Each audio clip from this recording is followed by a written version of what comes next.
What's going on, guys? Welcome back to another video here on the Samurai Sports Network, and today we're going to be talking about the Miami Dolphins win last Sunday. So it was an ugly win against the Buffalo Bills. It definitely was not the greatest. It did obviously come down to a drop touchdown by Charles Clay on a very errant pass by Josh Allen, but he put it in a place where Charles Clay could have caught it.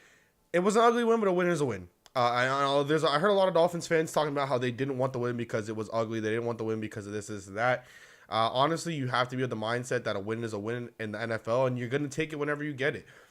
And whether you guys like it or not, I saw a lot of people talking about how they didn't like, Twitter is great, which is why I say that I see a lot of people talking about stuff, because it always happens on Twitter. You're always going to see someone talking about something, and then there's usually a group of maybe like 10, 20, 30 people that are going along with that, and they're all spreading their gospel out, I guess you could say, and it just keeps going and going and going and going and going. So a lot of major things that I saw were ugly win and Adam Gase. And a lot of things not that I saw, but that I thought about with the Adam Gase situation was that he's not doing a horrible job. I mean, when you really think about it, look, I said fire everyone last Sunday. I got a lot of views. It was a really interesting type of video to put out there, but I might have overreacted just a little bit, because I like Adam Gase a lot. And when I was saying fire everyone, I wasn't necessarily saying Adam Gase, but obviously I was definitely upset. But what a lot of reporters have put out, and what makes sense to a lot of fans, is that the players are playing hard for Adam Gase. This team, as it is composed right now, with Ryan Tannehill being out for the games that he was out for, should not be 6-6. I think we can all pretty much agree to that they shouldn't be 6-6. It's a shocker that they are 6-6, and I think it's a shocker probably to a lot of people in the NFL.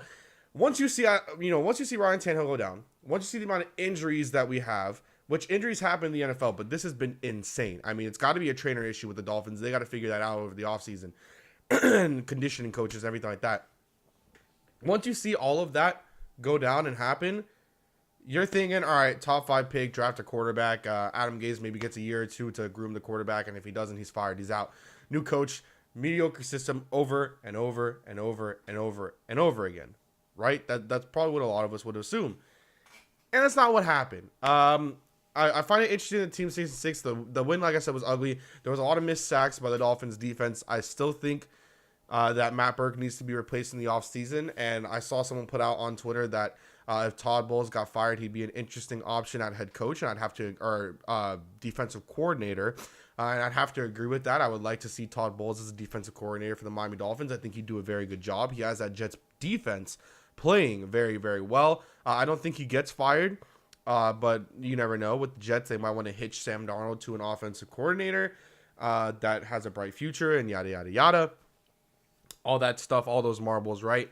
And I can't really see an offensive coordinator I'd like them to bring out, but I do want to see Adam Gase do some staff changes. I want him to actually hire staff that aren't his friends in the NFL. I want him to hire staff that is going to be better for the Dolphins, that will be for the betterment of the Miami Dolphins. So I guess I just want to see stuff do and be better than it was Sunday, but a win is a win. We move on to Sunday against the Patriots.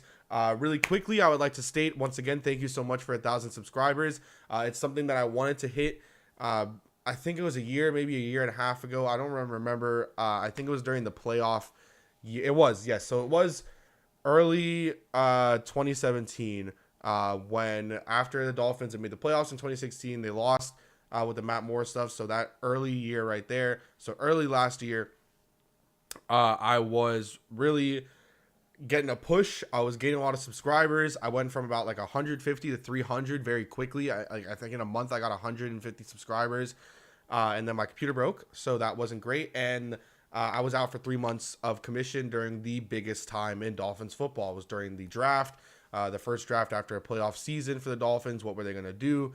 So obviously it wasn't the greatest thing to ever happen, but we did it. We're at 1,000 subscribers. Thank you guys so much. Sorry for the lack of videos. I am in college, and homework is important, and tests are important. This is my last week, technically, because my last essay is due this week. My last test is this week, even though there's still another 2 weeks, I guess, technically, of college. So this is my last week.